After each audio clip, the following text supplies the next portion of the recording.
الرجيم بسم الله الرحمن الرحيم الحمد لله رب العالمين صلى الله على سيدنا محمد وأهل بيته الطيبين الطاهرين اللهم صل على محمد وآل محمد اما بعد گفتگو کر رہے تھے کہ اگر کوئی شخص معافی ذمے پہ معاملہ کرتا ہے غیر کرے تو اس میں دو صورت ہیں. ایک دفعہ معافی ذمے کو غیر کے پر لگانے کے لیے دل میں معاملہ اس کے لیے کرنے کی قصد کرتا ہے, یا ایک دفعہ لفظاً معافی ذمے کو غیر سے منسوخ کیا جاتا ہے. ٹھیک ہے نا. تو کبھی کیا ہوتا ہے, اب وہ جب اگر معافی ذمے کو فرض کرے, قصد کو مطلق رکھے اور معافی ذمے کو غیر کی طرف نسبت دینے کی طرف میں کیا ہو جاتا ہے, پھر وہ معاملہ ہی کس کے لیے ہو جاتا ہے, غیر کے لیے وقت ہو جاتا ہے. ایسا نہیں کہ معاملہ اپنے لیے ہو اور معافی ذمہ گئے, بلکہ جب آپ معافی ذمے کو غیر کے گردن پہ لگاتے ہیں تو پھر معاملہ بھی اس کے لیے ہوگا. لیکن اگر آپ اپنے لیے لگاتے ہیں, معافی ذمے کو اپنے اوپر لگاتے ہیں, تو پھر معاملہ بھی خود بخود کس لیے ہو جائے گا, اپنے لیے ہو جائے گا. لہٰذا اس قاعدے کی بنا پر اگر کوئی شخص تنافی کرتا ہے, تنافی یعنی لفظ کے اندر ہی کیا کرتا ہے, تنافی کرتا ہے.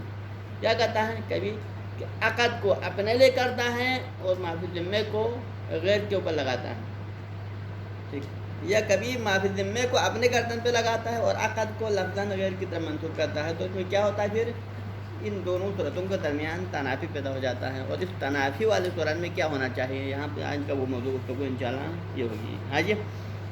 فلو جمع بین المتنافیین, جمع کا فاعل کون ہے, عاقد. فلو جمع العاقد بین المتنافیین, اگر کوئی عاقد جو عقد کرتا ہے کسی معافی ذمے پر اور وہ دو متنافی چیزوں کے درمیان میں جمع کرتا ہے. متنافی سے کیا مراد ہے, کہ عقد کو اور معافی ذمے کی نسبت کے درمیان میں تنافی کرتا ہے, کہ عقد کو اپنے لے کر کے معافی ذمے کو دوسرے پہ لگاتا ہے, یا معافی ذمے کو اپنی طرف نسبت دے کر عقد کو دوسرے کی طرف نسبت دیتا ہے. اس طرح دو چیزوں کے درمیان میں کیا کرتا ہے, جو متنافی چیزیں جو قابل جمع نہیں ہے, جمع نہ ہونے والے چیزوں کو جمع کرتا ہے.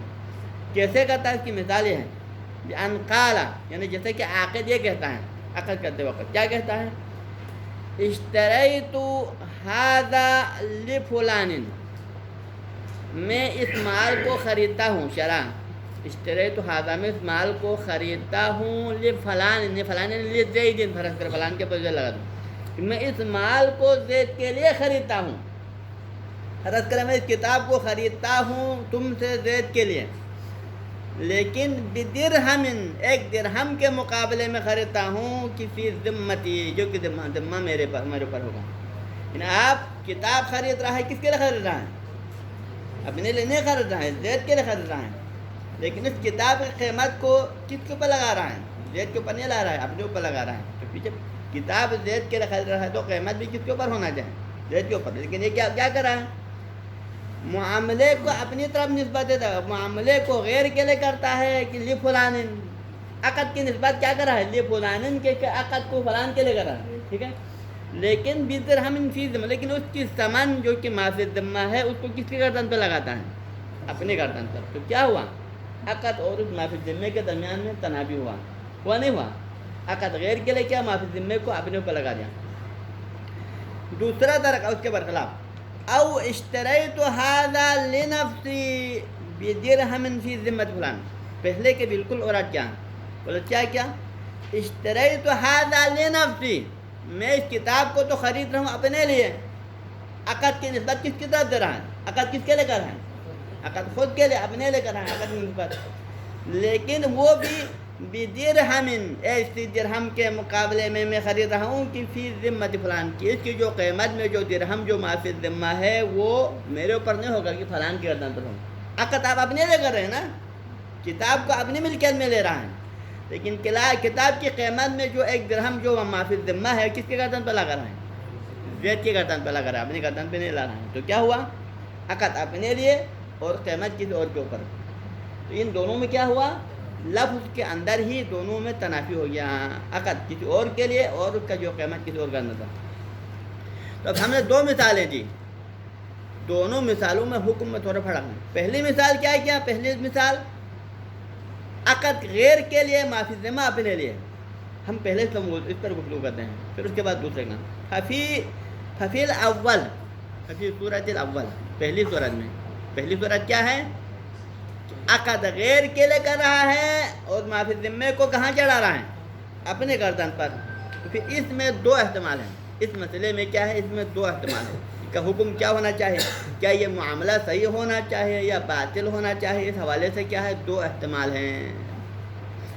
پہلا احتمال کیا ہے؟ احتمال اول یحتمل البطلان. پہلا احتمال یہ ہے کہ یہ معاملہ ہی کیا ہونا چاہیے؟ باطل ہونا چاہیے. پہلا احتمال یہ ہے کہ اگر شرعی فقہی قواعد کی روشنی میں دیکھا جائے تو اس معاملے کو کیا ہونا چاہیے؟ باطل ہونا چاہیے. کیوں باطل ہونا چاہیے؟ لِأَنَّهُ فِي حُکْمِ شَرَائِعِ شَيْءٍ لِلْغَيْرِ بِعَيْنِ مَالِهِ. کیونکہ اگرچہ یہاں پر پیسہ جو قیمت معافی ذمہ ہے لیکن حکم کے لحاظ سے کوئی فرق نہیں. پہلے ہی ہم نے کیا کہا تھا کہ اگر کوئی شخص کسی غیر کے عین مال سے اپنے لیے کوئی چیز خریدے، مال کسی غیر کا ہے، ٹھیک ہے نا، اپنے مال سے غیر کے، کیونکہ ہم عقد دوسرے کے لیے کیا اور مال اپنے ہے نا. یہاں پہ کیا کرا ہے؟ عقد کسی اور کے لیے کرا ہے، معافی ذمے کو کسی اور پہ لگا رہا ہے. عقد فلان کے لیے کیا، معافی ذمے کو اپنے اوپر چڑھا ہے نا. تو یہ اگرچہ معافی ذمہ کو اپنے اوپر چڑھا ہے لیکن حکم کے لحاظ سے اس طرح ہے کہ گویا کہ اس نے معافی ذمے کے ذریعے سے نہیں خریدا ہے بلکہ اپنے عین مال سے خریدا ہے. گویا کہ اپنا عین مال فرض کرے اپنے ذاتی جو جیب سے جو 10,000 دینار میں اگر غیر کے لیے خریدے ہیں. کیا کہا تھا ہم نے؟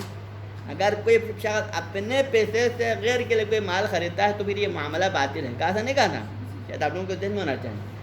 اگر کوئی شخص اپنے ذاتی پیسے سے، پیسہ آپ کا ذاتی ہے لیکن آپ ذاتی پیسے سے خرید رہا ہے کوئی مال، ڈائریکٹ کس کے لیے خرید رہا ہے؟ غیر کے لیے خرید رہا ہے. اگر اس طرح ہو جانے کی صورت میں پھر یہ معاملہ باطل ہیں. کیوں باطل ہیں؟ کیونکہ یہ معاوضہ حقیقیہ کے ساتھ منافی ہے. کیونکہ معاملہ وہاں صحیح ہوتا ہے کہ جہاں پر عرفاً اس کے اوپر معاوضہ حقیقی کے عنوان سے کہا جائے، پھر وہاں پر یہ بے کے مصداق بنتا ہے، پھر معاملہ صحیح ہو جاتا ہے. لیکن جہاں پر معاوضہ ہی نہ صدق آ جائے، معاوضہ حقیقی کے ساتھ منافی ہو جائے، وہاں پر معاملہ ہی نہیں بنتا ہے، تو پھر عقد کے حکم میں نہیں آتا ہے. ٹھیک ہے نا. تو لہٰذا پہلا احتمال کیا ہے؟ معاملہ باطل ہونا چاہیے. کیوں باطل ہونا چاہیے؟ لِأَنَّهُ فِي حُکْمِ شَرَائِعِ شَيْءٍ لِلْغَيْرِ بِعَيْنِ مَالِهِ. کیونکہ یہ اس صورت کے ساتھ برابر ہے کہ جہاں پر کوئی اپنے عین مال سے کسی غیر کے لیے کوئی مال خرید رہا ہو. تو جس طرح عین مال سے کسی غیر کے لیے کوئی چیز خریدتا ہے تو معاملہ باطل ہے، اس طرح معافی ذمے اپنے معافی ذمے سے کسی غیر کے لیے مال خریدا تب بھی کیا ہے؟ معاملہ. تو لہٰذا عین مال اور معافی ذمے میں کوئی فرق نہیں ہے. دونوں صورتوں میں معاملہ صحیح نہیں ہے، دونوں صورتوں میں معاملہ باطل ہے. کیوں باطل ہے؟ کیونکہ معاوضہ حقیقی کے ساتھ، معاوضہ حقیقی کیا ہوتا ہے؟ جس کی ملکیت سے معاوض نکلتا ہے عوض بھی اسی کی ملکیت میں داخل ہو جائے. کہ معاوض کسی اور کی ملکیت سے نکل جائے لیکن عوض کسی اور کی ملکیت میں داخل ہو، یہ معاوضہ نہیں ہے. ٹھیک ہے نا. یہ پہلا احتمال ہوا. نہیں ہوا احتمال. دوسرا احتمال کیا ہے؟ احتمال ثانی وَيُحْتَمَل. اور اس میں دوسرا احتمال ہے. دوسرا احتمال یعنی کس حوالے؟ یہاں پر موضوع کیا تھا کہ اگر اپنے اوپر معافی ذمے کو چڑھا کر معاملہ کسی اور کے لے کر آنا، یہ ہے. تو اس میں دوسرا احتمال کیا ہے؟ الغاء احد القیدین. ہم معاملے کو صحیح کرا دیں گے. ہم معاملے کو کیا کرا دیں گے؟ صحیح کرا دیں گے. لیکن معاملے کو صحیح کرا دینے کے لیے ان دو میں سے ایک قید کو ملغا کرا دیں گے. دو قید لگائے معاملے میں، معاملے کے اندر اس نے دو قید لگائے. پہلا قید کیا لگا ہے کہ معاملے کی نسبت اپنی طرف لیا ہے. اور پھر دوسرا کام کیا ہے؟ معافی ذمے کی نسبت نہیں، معاملے کی نسبت غیر کی طرف دیا ہے. یہاں پر معاملے کی نسبت غیر کی طرف اور معافی ذمے کی نسبت اپنی طرف. ان دو قیدین میں سے ایک قید کو ملغا قرار کرو. دو قیدین میں سے ایک قید کو کیا کرو؟ کل عدم کرا دو. تو اگر پہلا قید کو کل عدم قرار دے، پہلا قید کیا تھا؟ معاملہ غیر کے لیے کرنا. معاملے کو غیر سے جو نسبت دیا تھا نا، اس قید کو کل عدم کرا دے. تو جب معاملے کو غیر کے لیے قرار دینے سے نفی کرے تو کیا ہوگا؟ پھر معاملہ خود بخود اپنے لیے ہو جائے گا. تو جب معافی ذمہ خود بخود اپنے گردن پر ہی لگے گا. یا آپ پہلا قید کو رکھے، دوسرا قید کو ملغا کرا دیں. تو پہلا قید کیا تھا؟ معاملہ غیر کے لیے کرنا، اس کو باقی رکھو. لیکن آپ نے معافی ذمہ کو اپنے گردن پہ چڑھا ہے، اس قید کو ختم کرو. نتیجے میں کیا بنے گا؟ پھر معافی ذمہ بھی کیا بنے گا؟ تو غیر پہ لگے گا. جس طرح آپ نے عقد کو غیر کے لیے کیا ہے تو معافی ذمہ بھی اسی غیر کے اوپر چل جائے گا. لیکن دونوں صورتوں میں معاوضہ کیا ہو جائے گا؟ طریقے. لیکن اس شرط میں کہ اگر وہ غیر اجازت دے تو، وَإِلَّا غیر اجازت نہ دے تو پھر تو صحیح نہیں ہوگا نا. تو لہذا دوسرا احتمال کیا ہے؟ وَيُحْتَمَلْ إِلْغَاءُ أَحَدِ الْقَيْدَيْنِ، دو قیدوں میں سے ایک قید کو کالعدم قرار دے، ملغا قرار دے، وَتَصْحِيحِ الْمُعَامَلَہ، اور معاملے کو صحیح قرار دے. معاملہ کس کے لیے صحیح قرار دیں؟ لِنَفْسِهِ، یا معاملہ اپنے لیے صحیح قرار دے. اپنے لیے صحیح قرار دے کس صورت میں؟ کہ اگر پہلا قید کو ملغا قرار دے تو، کیونکہ پہلا قید میں کیا تھا؟ لی فلان کہہ کے معاملے کو غیر کے لیے کیا تھا نا، معاملے کی نسبت جو غیر کے لیے دیا تھا اس قید کو کالعدم قرار دے. اور دوسرے قید کو جو کہ آپ نے ما فی ذمتی کہا تھا، ما فی ذمہ کو اپنے گردن پہ چڑھایا تھا، اس قید کو باقی رکھا. تو نتیجے میں پھر معاملہ صحیح ہو جائے گا. کس کے لیے؟ تصحیح المعاملہ لنفسی ہو جائے گا، کیونکہ ما فی ذمہ جس طرح آپ کے گردن پر آیا ہے تو عقد بھی آپ کے لیے ہوگا. ٹھیک ہے. او تصحیح المعاملہ للغیر، یا آپ معاملے کو کیا کریں؟ صحیح قرار دیں، غیر کے لیے صحیح قرار دیں. معاملہ غیر کے لیے کب صحیح ہوگا؟ غیر کے لیے اس وقت صحیح ہوگا کہ آپ پہلے قید کو باقی رکھیں، کیونکہ آپ نے معاملہ تو جو غیر کے لیے کیا تھا اس قید کو رکھیں، اور ما فی ذمہ کو آپ کے گردن پہ جو چڑھایا تھا اس قید کو ملغا کرا دے. تو نتیجے میں کیا ہوگا؟ پھر معاملہ غیر کے لیے واقع ہوگا اور ما فی ذمہ بھی اسی غیر کے گردن پہ لگ جائے گا. یہ ہوگا مسئلہ. لیکن یہاں پر انہوں نے ایک بات نہیں کہا کہ غیر کے لیے کب صحیح ہوگا؟ اگر وہ غیر اجازت دینے کی طرف نہیں کہنا چاہیں. ٹھیک ہے، مطلق صحیح نہیں ہوتا. اب آتا ہے مثال ثانی کے اوپر. وفی الثانی، مثال ثانی کیا تھا؟ مثال ثانی میں آپ نے معاملہ اپنی طرف نسبت دیا تھا، ما فی ذمہ کو غیر پہ چڑھا تھا. معاملہ کیا تھا؟ پہلے والے مسئلے میں معاملہ غیر کے لیے ما فی ذمہ کو آپ نے قدم دلایا تھا نا. لیکن دوسری مثال میں کیا ہے؟ اشتریت ھذا لنفسی کا ہے کہ اس چیز کو میں خرید رہا ہوں تو اپنے لیے. معاملے کی نسبت آپ نے اپنی طرف دیا، لیکن بعین مالہ، یہاں پہ کیا تھا؟ بدرہم فی ذمۃ فلان کہا. میں معاملے تو اپنے لیے کر رہا ہوں لیکن ایک درہم کے مقابلے میں کر رہا ہوں جو کہ فلان کے ذمہ پر ہوگا. تو ما فی ذمہ کو غیر کے قدم پر چڑھا ہے، معاملے کی نسبت اپنی طرف دے دیا. تو اس صورت میں کیا ہونا چاہیے؟ وفی الثانی، مثال ثانی کے اندر یہاں پر بھی دو احتمال ہیں. مثال ثانی کے اندر بھی دو احتمال. پہلا احتمال یحتمل، پہلا احتمال اس میں یہ ہے کہ کونہ من قبیل شرائعہ لنفسہ بعین مال الغیر. یہ بھی کس کے مانند ہوگا؟ کیونکہ یہاں اگرچہ مسئلہ ما فی ذمہ کے معاملے پر ہے، لیکن یہ بھی مترادف ہوگا کس کے ساتھ؟ کہ گویا کہ آپ نے ما فی ذمہ پہ معاملہ نہیں کر رہا ہے بلکہ عین مال پہ کر رہا ہے. کس کے مال سے؟ غیر کے عین مال سے.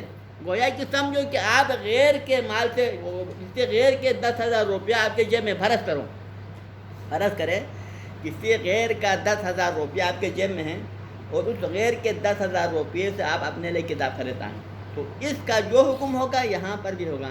اگرچہ یہاں پر مسئلہ ما فی ذمہ کا ہے لیکن وہ حکم کس کا ہوگا؟ وہی اس طرح ہوگا کہ عین مال سے خرید رہا ہو، تو پھر وہاں جو حکم ہوگا یہاں پر بھی وہی حکم ہوگا. ہاں جی.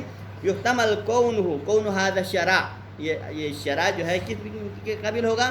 من قبیل شرائعہ لنفسہ. اس کی مثال کے مانند بنائے گا کہ ایک بندہ اپنے لیے کوئی چیز خرید رہا ہے، اپنے لیے کتاب خرید رہا ہے. کس کے ذریعے سے؟ بعین مال الغیر، کسی غیر کے عین مال پر، ما فی ذمہ پر نہیں، عین مال پر جب خریدتا ہے تو کیا ہوتا ہے؟ پھر ہم نے کہا کہ یہ شرائع فضولی ہے نا. شرائع فضولی کیا ہوتا ہے؟ کسی کے غیر کے عین مال پر اپنے لیے کوئی چیز خریدتا ہے تو پھر یہ شرائع فضولی ہوتا ہے. تو پھر اس کے مانند ہو جائے گا، اور اس کے مانند ہو جائے گا تو کیا ہوگا؟ پھر جب حکم ایک جیسا ہو تو نتیجہ کیا ہوگا؟ پھر یہ ہوگا فَيَقَعُ لِلْغَيْرِ. تو نتیجے میں پھر معاملہ بھی کس کے لیے ہو جائے گا؟ پھر معاملہ اس غیر، کیونکہ آپ نے ما فی ذمہ کو غیر پہ لگا دیا ہے نا، معاملہ اپنے لیے کر رہا ہے. تو نتیجے میں کیا ہوگا؟ پھر فَيَقَعُ لِلْغَيْرِ، پھر یہ معاملہ اس غیر کے لیے واقع ہو جائے گا. کب واقع ہو جائے گا غیر کے لیے؟ کیونکہ آپ نے معاملہ غیر کے مال پر کیا ہے تو غیر کے لیے واقع تو ہو جائے گا، لیکن بعد اجازت ہی، لیکن غیر کی اجازت کی صورت میں، کہ اگر غیر اس معاملے کی اجازت دیتا ہے تو معاملہ اس کے لیے ہوگا نا، کیونکہ اگر اجازت نہیں دیتا تو پھر معاملہ اس کے لیے نہیں ہوگا. لیکن اس کے لیے ایک اضافی بات کرنا پڑے گا. وہ کیا کرنا پڑے گا؟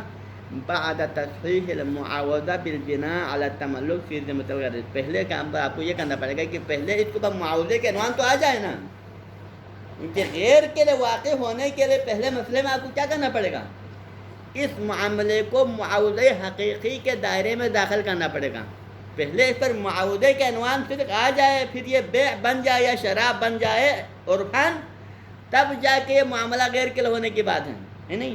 اور اس معاملے کو معاوضے کے دائرے میں داخل کرنے کے لیے پہلے مرحلے میں آپ کو کیا فرض کرنا پڑے گا کہ آپ اپنے آپ کو اعتقاداً اس مال غیر کے معافی ذمے کا مالک فرض کرنا پڑے گا کہ جو معافی ذمے کو تو میں نے غیر پہ گردن پہ لگایا ہے، لیکن میں جو ہے اس کا کیا ہوں؟ مالک ہوں. ہاں جی، اپنے آپ کو اعتقاداً اس غیر کے معافی ذمے کا کیا قرار دے؟ مالک فرض کرے، پھر معاملہ غیر کے لیے. ٹھیک، کیونکہ آپ نے غیر کے معافی ذمے پر کوئی چیز خریدتا ہے تو پھر معاملہ بھی کیا ہو جائے گا؟ غیر کے لیے ہو جائے گا. لیکن یہ کب ہے کہ اپنے آپ کو فضولی اپنے آپ کو کیا فرض کرے؟ اعتقاداً اس معافی ذمے کا مالک فرض کرے، تب جا کے معاوضہ حقیقی ہو جائے گا. پھر معاوضہ حقیقی ہو تو پھر یہ بھی اس کے لیے صحیح ہو جائے گا جب وہ اجازت دینے کی صورت میں. ٹھیک، لیکن بعد تصحیح المعاوضہ، لیکن یہ غیر کے لیے ہونا اس شرط کے ساتھ ہے کہ پہلے آپ معاوضہ حقیقی کی تصحیح کریں، اس کو معاوضہ حقیقی بنائیں. کیسے بنائیں؟ بالبناء علی التملک، کہ پہلے وہ فضولی آپ نے آپ کو کیا فرض کرے؟ اس مال کے تملک پر بنا رکھیں کہ میں اس مال کا جو معافی ذمے کو تو اگرچہ میں نے غیر سے منسوخ کیا ہے، لیکن اس معافی ذمے کا میں خود مالک ہوں. ہاں جی، کیا تھا یہاں پر؟ اشتریت ھذا لنفسی بدرہم فی، اب یہاں پر اس کے اپنے نفسی والے قید تو ختم ہو جائے گا نا. یہاں پر اس نے معاملے کی نسبت اپنی طرف جا تھا نا، لنفسی کہا تھا اشتریت ھذا، لیکن لنفسی والا مسئلہ تو وہ ہے کہ اس کا یہ قصد ختم ہو جائے گا کیونکہ معاملہ غیر کے ہو جائے گا. تو نتیجے میں کیا بنے گا؟ پھر آپ اس غیر کے مال کا کیا مالک بن کے، اس غیر کے مال کا مالک بن کر غیر کے مال سے کوئی چیز خرید رہا ہے، پھر اپنے آپ کو پہلے اس کا مالک فرض کرنا پڑے گا، تب جا کے معاوضہ ہو جائے گا. فی ذمۃ الغیر علی التملک فی ذمۃ الغیر، کہ پہلے معافی ذمے کا اپنے آپ کو مالک کرا دے اعتقاداً، پھر جا کے اس غیر کے مال پہ معاملہ کرے تو پھر یہ معاوضہ ہو جائے گا. اور پھر معاوضہ ہونے کے بعد غیر اجازت دینے کی اس غیر کے لیے واقع ہو جائے گا. لیکن یہاں پر ایک سوال ہے کہ پہلے وہاں پر کیا کہا تھا ہم نے؟ مالک فرض کرنے میں دو صورت بیان کیا تھا، یا اعتقاداً مالک فرض کرے یا عدواناً. لیکن یہاں پر عدواناً کی قید تو نہیں لگا نا، فقط اعتقاداً تو رکھا، لیکن عدواناً کو یہاں ذکر نہیں. کیوں؟ کیونکہ معافی ذمے پر عدواناً مالک نہیں ہوتا ہے. کیونکہ عدواناً ہونے کے لیے کیا ہوتا ہے؟ غاصب ہونا چاہیے، کہ غاصب اپنے آپ کو عدواناً مالک سمجھتا ہے نا. لیکن غصب کرنے کے لیے پہلے وہ مال کیا ہونا چاہیے؟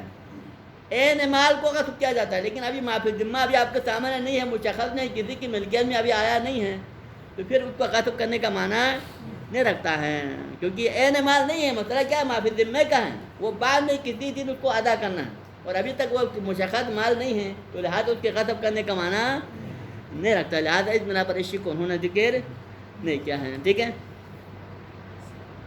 لہٰذا اعتقاداً اپنے آپ کو معافی ذمے کا کیا فرض کرنا پڑے گا؟ مالک فرض کرنا پڑے گا. اب یہاں دوسرا احتمال. تو پہلا احتمال کیا تھا؟ غیر کے لیے صحیح ہونے کے احتمال. دوسرا احتمال وَيُحْتَمَلُ الصِّحَّةُ، اور دوسرا احتمال اس مسئلے میں یہ ہے کہ یہ معاملہ صحیح ہو. معاملہ کون سا معاملہ؟ کہ جس نے اس نے خریدا ہے، اپنے لیے خریدا ہے، غیر کے مال سے خریدا ہے نا. معاملہ اپنے لیے کیا ہے؟ معافی ذمے کو غیر کے اوپر چلا ہے نا. تو اس معاملے کو صحیح قرار دے. کیسے صحیح قرار دے؟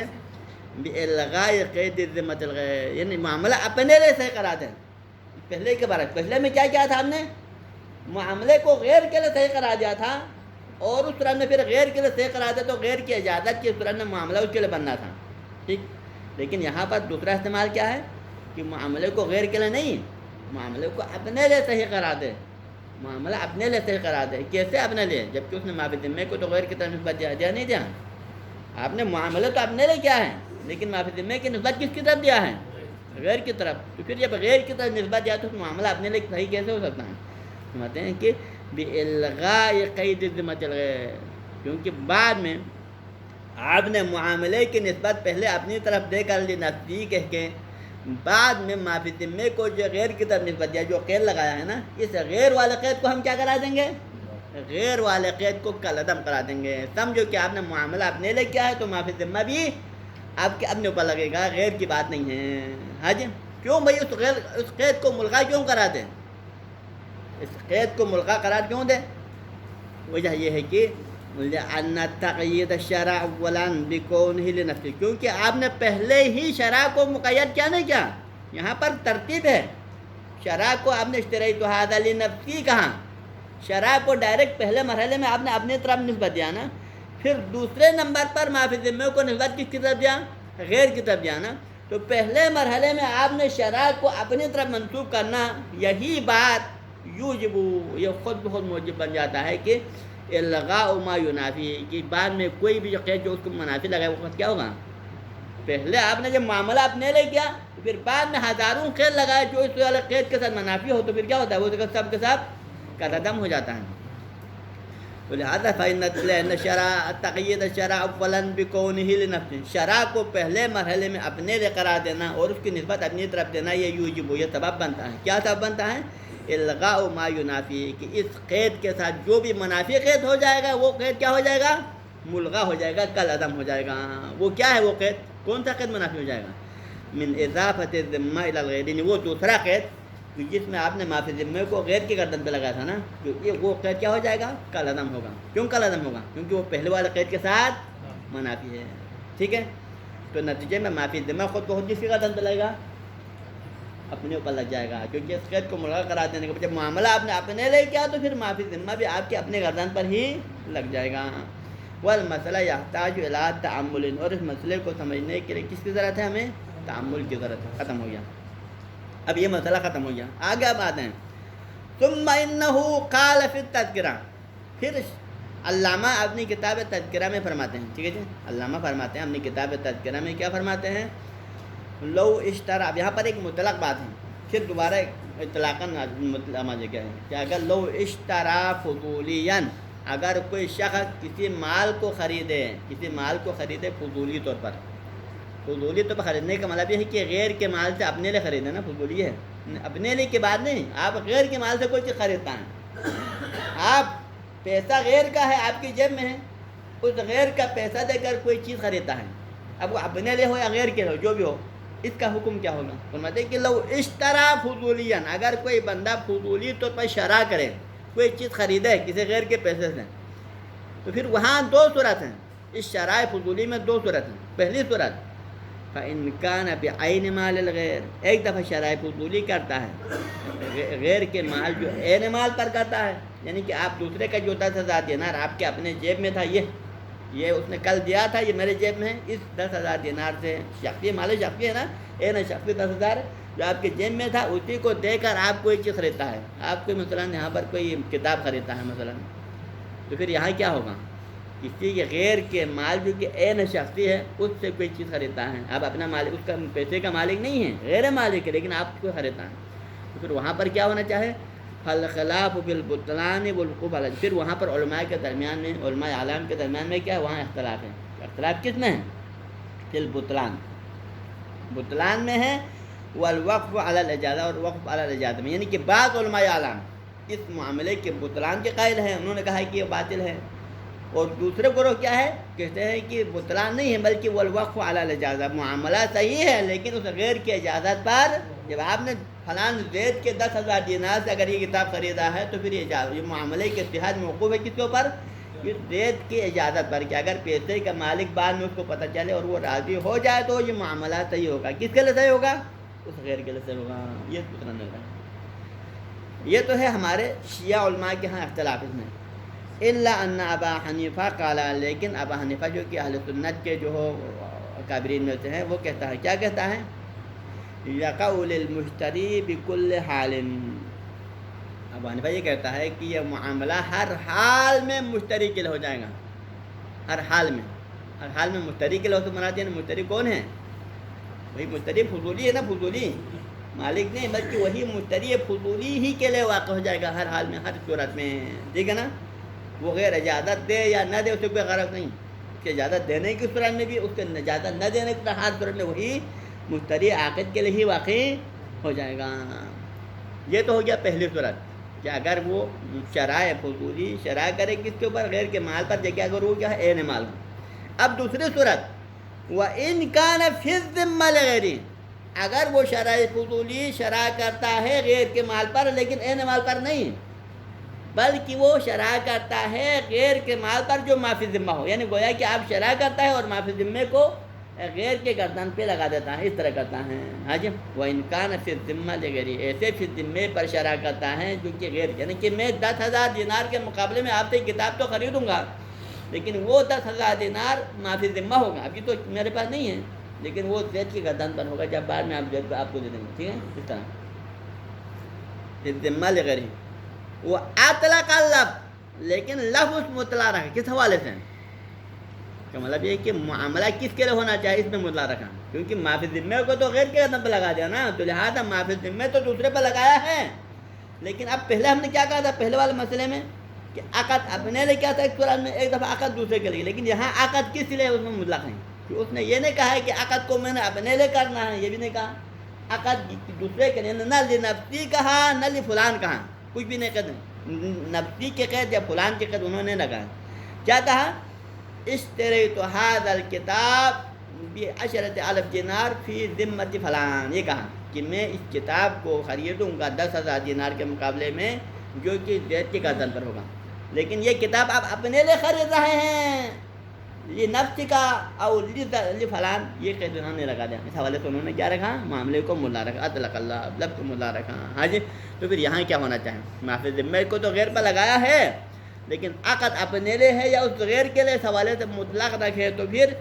قال علماؤنا، پھر ہمارے علماء، یہاں علماؤنا جمع کا صیغہ استعمال کیا، تو اس کا اشارہ کس کی طرح، اجماع کی طرح، گویا کہ یہاں ظاہراً انہوں نے علماؤنا کہہ کے کیا دعویٰ کیا ہے، اس میں اجماع کا دعویٰ کیا ہے۔ علماء، ہمارے علماء کا نظریہ کیا ہے، یقف علی الاجازہ، ہمارے علماء کا دعویٰ نظریہ ہے کہ یہ معاملہ اجازت پر موقوف ہے، یعنی کیونکہ آپ نے معافی ذمے کو غیر کی طرف منسوب کیا اور عقد مطلق رکھا، تو لہٰذا معافی ذمے کو غیر کی طرف منسوب کرنا خود قرینہ بنتا ہے، کیا قرینہ بنتا ہے، اس نے معاملہ بھی کس کے لیے کیا ہے، اس غیر کے لیے کیا ہے، تو نتیجے میں پھر معاملے کی اتحاد کس پر موقوف ہوگا، معاملے کے اتحاد موقوف ہوگا کہ وہ غیر اجازت ہے، اگر وہ غیر اجازت ہے تو معاملہ صحیح ہو جائے گا، ہاں جی، یقف علی الاجازہ، اجازت پر موقوف ہوگا، فإن اجاز صح، بس اگر وہ غیر اجازت دے اس معاملے کی تو پھر کیا ہے، معاملہ صحیح ہے، صحیح ہو تو مراد یعنی کیا، معاملہ اس کے لیے صحیح ہے، غیر کے لیے، وَلَزِمَهُ أَدَاءُ الثَّمَنِ،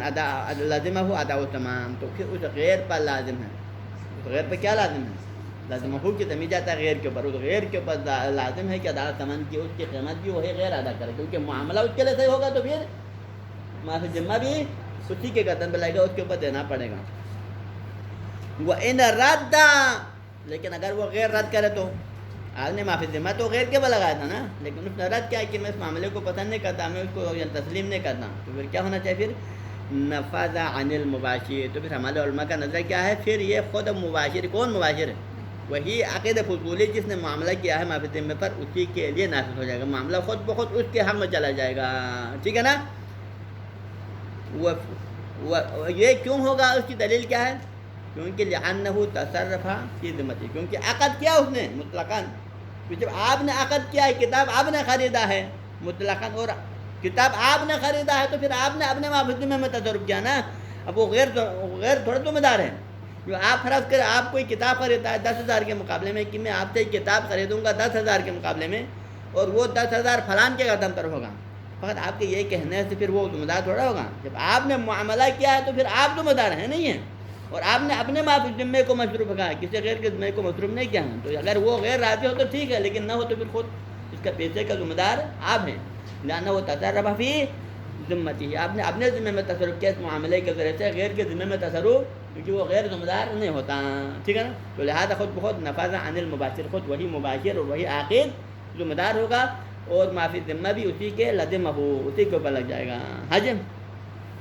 وبه قال الشافعی فی القدیم و احمد، اور اسی نظریے کو شافعی، امام شافعی نے بھی مانا ہے، فی القدیم، شافعی کے دو نظریات ہیں، ایک قدیم ہے ایک جدید ہے، ہاں جی، تو قدیم نظریے کے تحت ہیں وہ احمد، اور احمد بن حنبل کا بھی یہی نظریہ ہے۔ اب یہاں پر اسی کی وجہ بتا رہا ہے، وَإِنَّمَا يَصِحُ الشَّرْعُ، اور یہاں پر اگرچہ غیر نے تو معاملہ رد کیا، غیر نے معاملہ رد کیا، لیکن پھر بھی کیا کہا انہوں نے کہ غیر کا معاملہ رد کرنے کے دوران میں پھر بھی معاملہ صحیح ہے، کس کام میں صحیح ہے، خود اس سے مباشر کے ہم نے کہا نا، معاملہ باطل ہے نہیں کہا، بلکہ مباشر کے ہم نے صحیح کہا، کیوں، انما یصلح شرع للمباشر، یہاں پر یہ شرع صحیح ہے اور مباشر کے لیے واقع ہو جائے گا. کیوں؟ لأنه تصرف فی ذمتی، کیونکہ مباشر نے اس عقد کرنے کے ذریعے سے، اس شرع کے ذریعے سے کیا کیا؟ اپنے ذمے میں تصرف کیا، اپنے ذمے کو اس نے مشغول کیا. لا فی ذمہ غیر ہے، کسی غیر کے مال میں تصرف نہیں کیا، کیونکہ یہاں تو کوئی مال تو ہے سامنے نہیں ہے، ٹھیک ہے، بلکہ معافی ذمے پر معاملہ کیا ہے. تو پھر جب آپ نے معافی ذمے پر معاملہ کیا ہے تو وہ معافی ذمہ بھی آپ کو دینا پڑے گا، وہ غیر کے اوپر نہیں لگتا ہے، ٹھیک ہے نا. وَإِنَّمَا، اب یہاں پر آپ سوال کریں گے کہ جب آپ اس نظریے کو مانتے ہیں کہ اس نے عقد کے ذریعے سے اپنے ذمے کو مصروف کیا، اگر یہ دلیل اگر آپ مانتے ہو تو پھر پہلے ہی کہنا چاہیے. آپ نے پہلے کیوں نہیں کہا یہ؟ کیونکہ پہلے کیا کہا تھا؟ اگر غیر اجازت دیتا ہے تو غیر کے لیے واقع ہوگا، لیکن غیر اجازت نہ دیتا ہے تو پھر اپنے لیے ہوگا نا. اگر آپ اس دلیل کو مانتے ہیں کہ اس نے اپنے ذمے کو تب میں تصرف کیا ہے تو پھر پہلے سے ہی کیا ہونا چاہیے؟ پھر اپنے لیے ہونا چاہیے. پھر غیر کے لیے کیوں کہا؟ تو اس کا جواب کیا ہے؟ وَإِنَّمَا وَقَفَ عَلَى الْإِجَازَةِ، یہ پہلے مرحلے میں ہم نے کیا کہا تھا کہ پہلے مرحلے میں کہ اس کی صحت اجازت پر، اس غیر کی اجازت پر موقوف ہے اور معاملہ پہلے اس غیر کے لیے ہوگا. کیوں؟ لأن عقد الشرع لہ، اس لیے کیونکہ اس نے عقد شرع کو کیا کیا ہے، اس کے لیے کیا ہے. کیسے کیا ہے؟ کیسے پتہ چلا اس نے عقد شرع، حالانکہ عقد کو اس نے مطلق رکھا ہے، عقد معافی ذمے کو غیر پہ لگا دیا ہے نا، لیکن عقد کو تو مطلق رکھا ہے. تو مطلب کہ یہی قرینہ، کیونکہ معافی ذمے کو جب آپ نے پہلے کل پرسوں کے آبھاس میں کہا ہے کہ جب کوئی بندہ معافی ذمے کو کسی کر کے گردن پہ لگاتا ہے تو پھر عقد پہ خود بہت کس کے لیے ہو جائے گا، اس کے لیے ہوگا، کہا تھا نا. تو لہٰذا جب آپ نے معافی ذمے کو غیر کی گردن پہ لگایا تو پھر عقد بھی کیا ہوا، اس کے لیے ہوا نا. یعنی عقد الشرع لہ، لہٰذا عقد شرع بھی اس سے غیر کے لیے ہوا. اس وجہ سے ہم نے کہا کہ اس کی صحت اجازت پر موقوف ہے، اگر وہ اجازت دیتا ہے تو اس کے لیے ہو جائے گا. ہاں جی، فَإِنْ أَجَازَهُ لَازِمَهُ، بس اگر وہ اجازت دیتا ہے تو پھر اس غیر کے لیے لازم ہو جائے گا عقد، اس کو اس کی معافی ذمے کو ادا کرنا پڑے گا. وَإِنْ رَدَّهُ، لیکن اگر وہ غیر پہلے مرحلے میں وہ غیر معاملے کو رد کرے اور وہ قبول نہ کرے کہ میں تو اس کو نہیں مانتا، تو نتیجے میں پھر دوسرے مرحلے میں کیا ہو جائے گا، لازم من اشتراه، پھر دوسرے مرحلے میں اس شخص کے لیے لازم ہوگا جس نے معاملے کو، اس چیز کو خریدا ہے، جس نے شرع کیا ہے، خود عقد فضولی جس نے یہ شرع کیا ہے اسی کے لیے ہوگا دوسرے مرحلے میں، ٹھیک ہے نا. وَلَا فَرْقَ بَيْنَ أَنْ يَنْقُضَ مِنْ مَالِ الْغَيْرِ أَوْ لَا، ہاں جی، اب اس میں فرق نہیں ہے کہ بعد میں دیتے وقت غیر کے مال سے دے دے یا اپنے مال سے، کیونکہ فرا شرع تو اس کے اپنے لیے ہوا نا، کیونکہ غیر نے قبول نہیں کیا، لیکن بعد میں دیتے وقت ایسا ہو تو کسی اور کے مال سے دے دے یا اپنے مال سے دے دے، اس میں کوئی فرق نہیں ہے، لیکن معاملہ اس کے اپنے لیے ہو جائے گا. ٹھیک ہے، یہاں رکھ لیں. صلی اللہ علیہ سیدنا، یعنی یہاں یہ جملہ بھی اس کو ختم کرو. ابو حنیفہ علیہ وقال ابو حنیفہ، اور ابو حنیفہ کہتا ہے یہاں پر کہ یقع عن المباشر، کہ یہ معاملہ کس کے لیے ہو جائے گا، مباشر کے لیے ہو جائے گا. وہ جدید للشافعی، اور یہی شافعی کا بھی جدید نظر، پہلے والا نہیں، جدید نظر ہے. صلی اللہ علی محمد و اہل بیتہ الطاہرین. اللہ